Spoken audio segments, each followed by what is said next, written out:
Di antaranya juga tokoh sufi yang sangat ma'ruf, Alwi Al-Maliki. Mohon maaf saya sebutkan namanya karena dia sangat terkenal.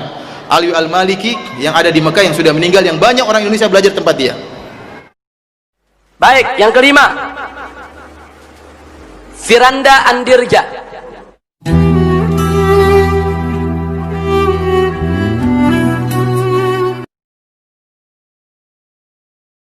Mereka yang keluarkan Asy'ari dari Aswaja, saudara.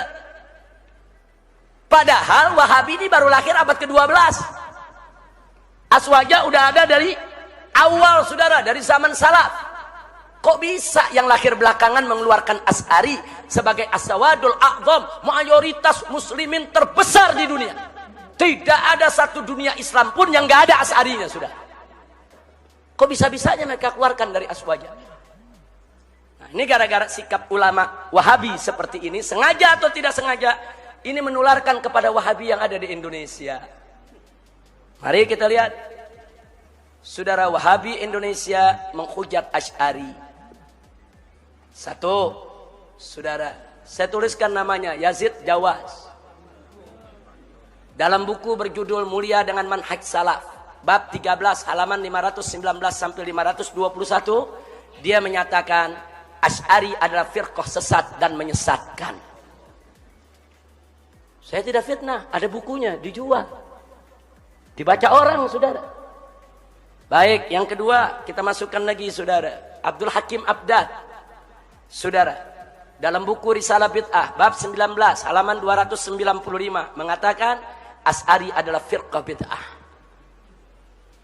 Berani betul dia membid'ahkan kaum Asy'ari, saudara. Asy'ari ini mayoritas terbesar di dunia, saudara. Baik, yang ketiga kita lihat, saudara, yaitu Hartono Ahmad Jaiz dalam buku Bila Kiai Dipertuhankan halaman 165 sampai 166. Dia mengatakan Asy'ari bukan ahlus sunnah yang dibawa imam yang 4. Dia tulis, ada dalam bukunya. Saya tanya, ini hujatan bukan buat Asy'ari? Hujatan. Kita dianggap bukan ahlus sunnah, bahkan dianggap sesat, ahli bid'ah. Kemudian yang keempat, Mahrus Ali, ngaku mantan pengurus NU, saudara. Dia mengarang lebih dari 10 buku. Isi bukunya, saudara, menghantam habis amaliyah kaum Asy'ariyah dari kalangan NU. Jadi mereka sebut tuh yang namanya tabarukan, tawasulan, ziarah kubur, gosidahan, baca nasid-nasid Islami, saudara. Itu semuanya penyakit TBC. T-nya takhayul, saudara, B-nya bid'ah, C-nya khurafat. Dia kasih istilah. Jadi Asy'ari ini di Indonesia ini sudah mengidap penyakit TBC. Nah, penyakit TBC itu penyakit takhayul, penyakit bid'ah, dan penyakit khurafat. Ada dalam bukunya. Saya beli bukunya, saudara. Ada 11 buku yang saya beli, karangan dia. Saya baca semua. Cuman jangan saya baca nanti saya dituduh Wahabi, ya. Baca aja kan boleh untuk mempelajari. Baik, kita punya. Ini bukunya semua, ini yang kita tuliskan di sini kita punya. Saya nggak berani tuliskan di sini kalau saya nggak punya, saudara. Nanti begitu dituntut, mana bukunya? Saya nggak punya. Ini bukunya semua ada di perpustakaan kita di MS, saudara, Megamendung. Sebagian ada di sini. Baik, yang kelima, Firanda Andirja. Yang keenam, Khalid. Yang ketujuh, Bawazir. Yang kedelapan, Riyad Bajri. Ini semua bisa kita dapatkan dalam YouTube. Nah, Anda nggak perlu repot-repot beli, buka YouTube ketemu. Tulis saja namanya ketemu, saudara. Nah, sekarang apa yang dilakukan Firanda Andirja? Menghantam habis tokoh Asy'ari yang sangat dihormati di Indonesia, yaitu ulama besar dari Mekah, seorang Sayyid, seorang Syarif, Abuya Sayyid Muhammad bin Alwi Al-Maliki. Dia hantam habis, saudara. Dia tentang semua, bahkan soal cium tangan dia musyrikan, saudara. Silakan dengarkan ceramahnya di YouTube, saudara.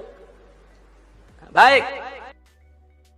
Nah, ini yang baru-baru ini ramai menggugat Sayyiduna dan Minal Aidin.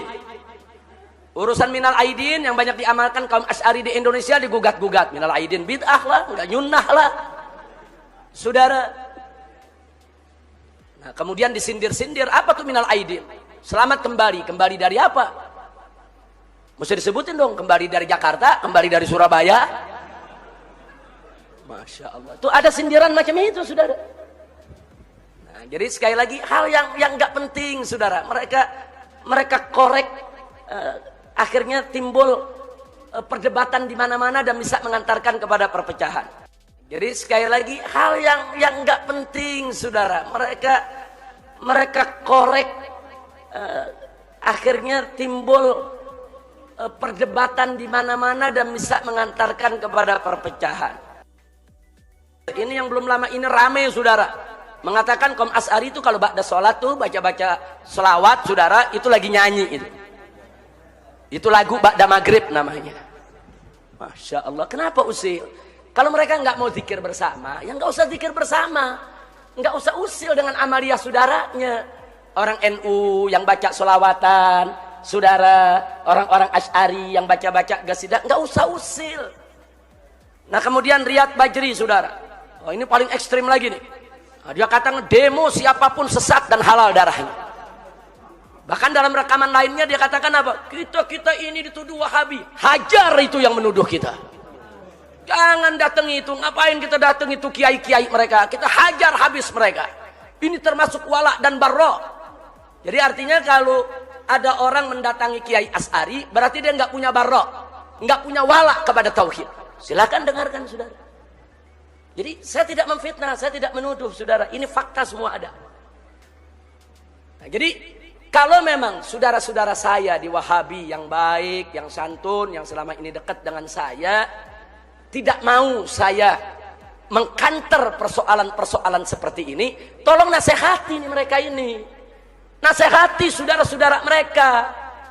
Jangan mentang-mentang kita diam, mereka terus menindas kita.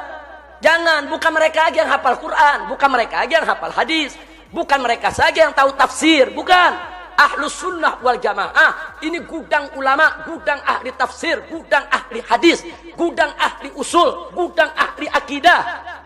Mau yang mana ahlinya? Kita sediakan, saudara. Jangan.